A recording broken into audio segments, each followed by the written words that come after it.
Hello, good evening, and welcome back. So the BBC finally admits that Trump is acquitted. Yes, Trump is acquitted by Senate in impeachment trial. Is anybody surprised? No. Is anybody going to be surprised once he wins his second term? No, of course not. What has the impeachment actually done? Well, it's shown up Biden, which is supposed to be the front runner. So that's, of course, doing great for him to say, oh, you actually want to let in Biden, who is cronyism at its finest. The only reason that his son got his job with Erasmus, as told by himself, is nepotism, is simply because he was the son of Joe Biden. If he wasn't, then Hunter Biden would never have gotten that job, because it exposed clips like Hunter Biden talking about his aid and deals with the Ukrainians, saying, well, you better help out us or we're not going to help out you. Things like that, in which case, of course, people who just thought, oh, let's vote for Biden because it's going to be like Obama and we can usher in that era again, it's like the good old days, now actually seeing what Biden is like and going, well, maybe not. So then when you have the Iowa caucus and Biden coming out on top, it's like, okay, well, then it seems Biden is actually going, so Bernie Sanders is going to try and make a break for it again. And then, of course, Bernie Sanders can't stand up for himself, and so he's been taken for a ride by the radical wing of the Democratic Party, and so it's going to be capitalist versus communist, and it's pretty clear which America prefers, even if you have the vocal minority saying, oh, communism is great. We all know, and anybody with half a brain at least, anyone with an IQ higher than a potted plant, will know that, of course, communism just leaves people dead. And yes, you might have equality of income, but that is because everybody is poor, starving, and dying to get by. Whereas, of course, it's the free market capitalist idea which has made America as great as it is at the moment, and why we have so many British inventors leaving Britain because of the stranglehold of regulations in order to find a more liberty-minded state in America. Not so much California, they're moving more to Texas, or maybe they'd find a particular place in Delaware, of course, where the state taxes are negligible, if non-existent at all, and there are fewer regulations for them to start up their own businesses. And it's that kind of thing of the American spirit, of the entrepreneurial spirit, which is the American dream, that you can start with nothing and build your way up to everything because you have an idea and you're allowed to give it a go. And you can fail dozens of times, but you can still keep going, because it doesn't take you years and years of planning just to get one idea through. Communism, of course, wouldn't allow that, because that's all the central planning, and whatever they say go, and they have no idea about so many things, just as anybody who is honest with themselves. Whatever you specialise in, you're probably very good at, and you're better than the government officials. But anything you don't specialise in, for example, if we say, well, how should electricians work? Probably say, no idea. What about farming? No idea. How should power be generated? No idea. What about aircraft being built? No idea. What about cars being put together? That's the one I know. So, well, brilliant. You do that, and you understand you shouldn't be in charge of anything else, because you know cars. So, good for you. Keep doing that. Let's not let anybody tell you what to do, because you actually know what you're doing. Simple as that.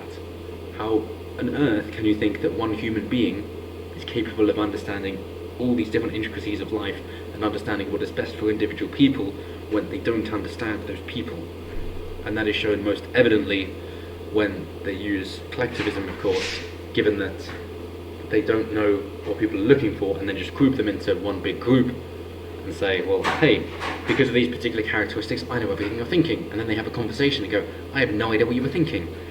Shown most abundantly, let's say, when they go, I must disagree with you because you voted for Trump or Boris or Brexit, and then you have to talk about something different, and you go, oh, you're actually a really nice person, I agree with you, because most people tend to be good in their heart of hearts. It seems that benevolence prevails, and they actually get on. They go, oh, actually, you know quite a few things about your specialist field. That's good. It's like, yes, let's not all tar us with the same brush just because we share a few things in common.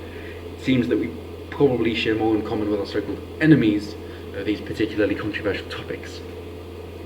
With that in mind, when Democrats try to say, oh, Trump is awful because he's been doing exactly what Biden has been doing, but let's not talk about him, and let's impeach him, even though there's nothing to impeach him on, of course Trump voters are going to say, well, hey, what the hell are you doing to Trump? He hasn't done anything wrong. And they say, well, you must be an evil, xenophobe, homophobic, racist, and buzzword, bad buzzword. Then they'll say, well, what the hell are you talking about? And then other people on the sidelines will go, no, they're not. These are my family and friends. Who the fuck are you to call them those obscene words? What do you know about them? Fuck you.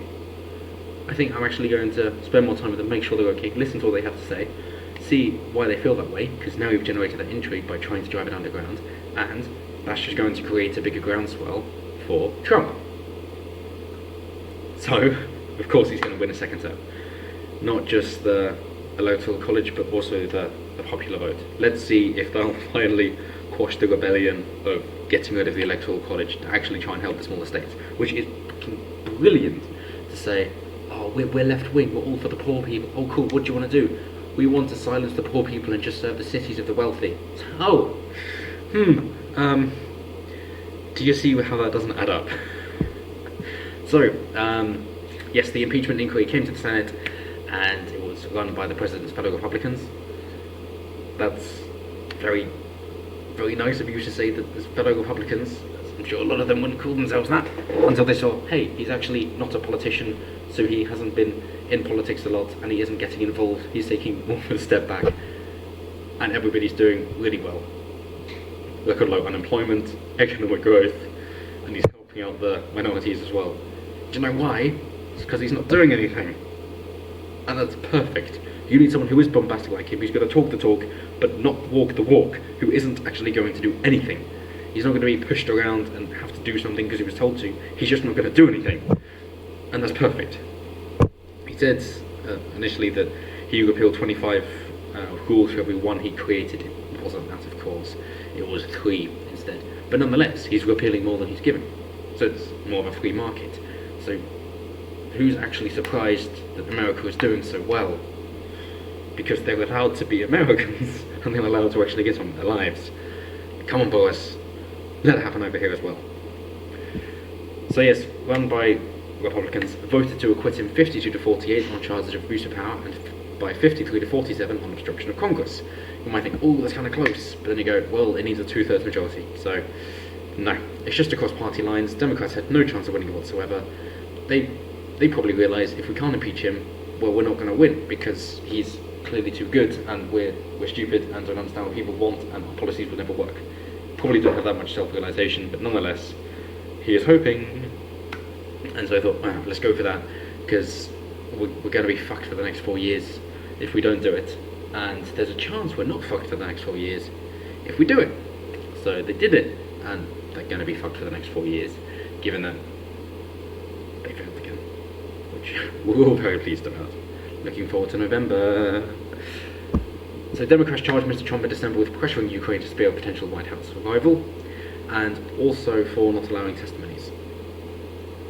That's the other bit. In November, Mr. Trump will be the first impeached president to go for election, and then also, therefore, the first one to win a re-election. So they say, in its historic vote on Wednesday, the Senate decided not to remove Mr. Trump from offices on charges of abuse of power and obstruction of Congress arising from his dealings with Ukraine. The Democratic-led House of Representatives approved the charges on 18th of December. Mr. Trump, who was seeking a second 4-year term in the 3rd of November election, denied wrongdoing. Probably because he didn't. It's like the Mueller probe, it's like the Steele dossier, it's Russian collusion, now it's Ukrainian collusion. He's supposed to be a Russian puppet, but he's also wanting war with Russia. Just none of this makes any sense. It's just all the cognitive dissonance. It's putting the cart before the horse. It's saying, Orange Man bad. It's like, why is he bad? He's colluding with Russia. It's like, well, he clearly isn't. There's nothing of the sorts of that. It's like, what about them staying at Trump Tower? It's like, yes, he's not making any money from that, and he's putting all into the federal purse. He's not even taking base costs. It's not as if he's just putting the profit in instead. So, okay. Therefore, war with the Middle East. He wants to attack Russia, and he's going to cause a nuclear war. So, okay. So is that joining Israelis? So now we shouldn't be liking the Jews or the Israelis. So we're against the Jews. Some of them would say yes, actually. So fair enough. So, oh no, it's so bad for the world and nuclear warfare. Oh, because of North Korean nuclear testing. So yeah, the stuff that's been cut down from him as the first president to actually be able to achieve that. So, yeah, the first one to actually meet Kim Jong-un in North Korea. Yeah, okay. Huh. Well, he's really bad for the world because of China and the trade war. Yes, right, the trade war that he's winning because if China tries to put up their tariffs on exports, then it makes their people suffer more because they artificially devalue their currency in order to big up their exports. Yeah. Oh, okay. Well, it's bad for the people in America because then there aren't any jobs. It's like record unemployment. Yes. Shit. But Orange Man bad. Why is that? Racist. How? Record unemployment for the BAME community as well. Blackish, minority, ethnic. Okay. Sexist. He wanted to grab women by the pussy. He's like, no, he didn't. He said, when you're rich and powerful, influential, successful, that they let you grab them by the pussy. This is individual women he's talking about because they're attracted to wealth. Because they let you do it. But Orange Man bad. I mean, you won't get that far in a conversation. They will punch you before that. So, Brazilian Jiu-Jitsu for the win. In response, the Trump campaign said in a statement, President Trump has been totally vindicated and it's now time to get back to the business of the American people. Kinda hope he won't, because he's doing a good job by not doing anything. The do-nothing Democrats know they can't beat him, so they had to impeach him. True. If only they did actually do nothing. Like in San Francisco, where you... Oh God. You actually have to get private residents trying to do the government's supposed job of cleaning up the streets, and then when they do it, they're called fascists and physically assaulted. Why? Because you're cleaning up the streets. We can't have that. We've got to live in a literal shithole. After all, we voted in Nancy Pelosi. What do you think we want? We want to be depressed, unhappy, and have shit. Okay. I guess we're fascists for taking personal responsibility and just trying to make our city a better place. Yeah, that's the... Hang on. Doesn't make any sense at all. None of it makes any sense. So Mitt Romney can fuck off. Who gives a shit? It's basically the same story. We don't need to go into any more detail. We all know. They say Trump is the third US president to have been impeached. Two others, Bill Clinton in 1999 and Andrew Johnson in 1868, were left in power by the Senate and did not seek re-election. So when they say impeached, they basically mean they put forward a trial and they went, well, there's nothing here, what the fuck are you talking about? Off you fuck. And yeah, it's like saying, well, that person's been accused of a crime. It's like, yeah, they were acquitted, they were found of no wrongdoing. It was wrong. It's like, yeah, well, then that's cleared from the record. They don't then have a jail record or arrested, convicted, any of that. So they were acquitted, they were falsely accused. It's done. And yet for some reason, we got to have this impeachment looming over their heads. So, what? Because the other side were poor losers? Why does that matter? So is that what you're trying to say then?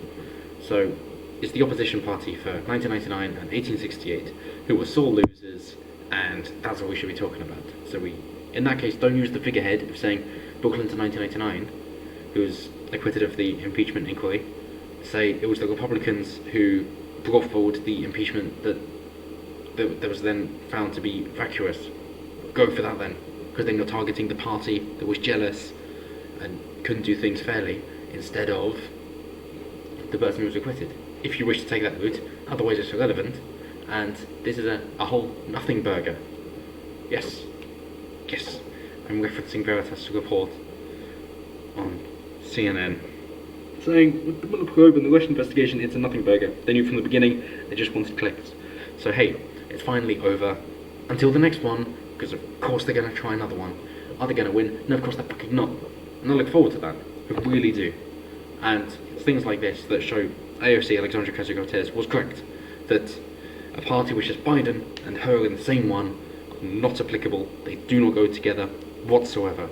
You've got a communist and a so-called moderate, moderate or not, who knows, but someone who wants the government to own the means of production, and somebody else who wants a marginal tax rate and subsidies for the necessities of life.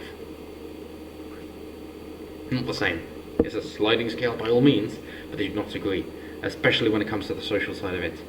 Say, hey, we should help the poor and try to equal economic inequalities, and well, there's systemic racism, sexism, transphobia, homophobia, buzzword, bad buzzword, and we have to sort out that by dragging down white people, dragging down straight people, dragging down men, in order to big up some other people.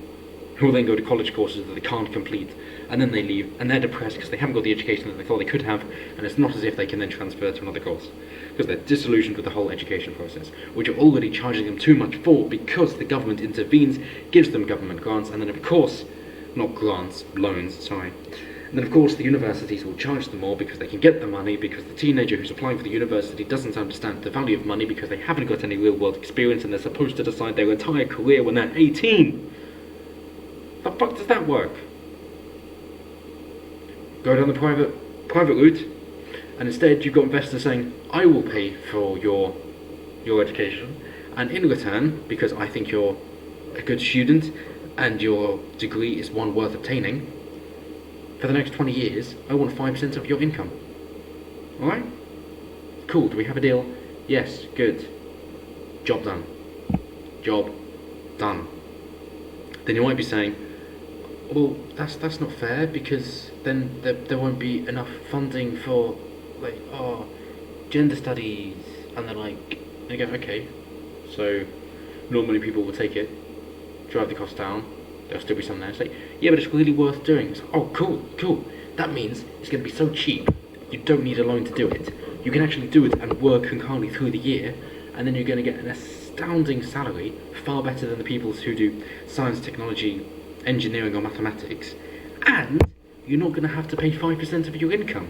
So it's even a win for you. Brilliant.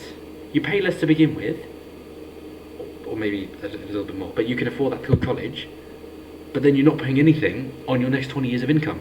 So it works for you as well. So you've got to feel sorry for these poor saps of mathematics who have to pay 5% of their income for the next years. Well, perfect for you as well. It's a win-win. Unless you realise your degree is shit and you're just doing it to extend your childhood at the cost of your adulthood. But hey, main story, Trump is acquitted, he is free, and we're gonna go into the next decade, okay, 2021, however you count the start of the decade, with the second term of Trump. He was only supposed to be a first-term president, won it by the skin of his teeth with the so-called election you could never lose from Hillary Clinton, possibly one of the worst candidates ever, and Trump came through and he's done amazingly well for America. And I just hope that people who liken Boris Johnson to Trump are correct, and he will do a similar job over here, and hey, keep making America great again.